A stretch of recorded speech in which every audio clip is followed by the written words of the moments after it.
Mga kananay, pagod na ba kayo sa kasusunod sa akin? Ay wag, sundan nyo lang ako para makita nyo ang ganda nito. Ang gaganda ng kanilang mga nakadisplay, oh.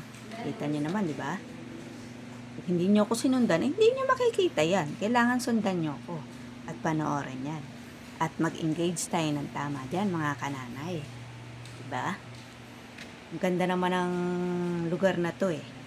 Kaya hindi nakakasawang tingnan. Mainit na nga pala ang panahon ngayon, mga kananay. Pihadong tataas na naman ang kuryente natin ito. Papalo na naman ang mataas ang kuryente natin ito. Problema na naman tayo sa mga bayarin ng kuryente. Kailangan matuto tayong magtipid sa kuryente.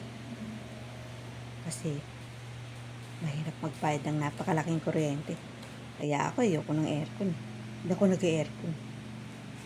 Kasi ayoko magbayad ng malaking kuryente. Nakasanay ako sa walang aircon ng katawan ko. Mas gusto ko yung wala. Electric pan lang. Okay na ako. O, dito naman tayo sa kalansay na to. Ano bang kalansay ng hayop yan? Tingnan nyo, oh. Kalansay nga ba yan? Parang palakang ewan, no? Imingipin.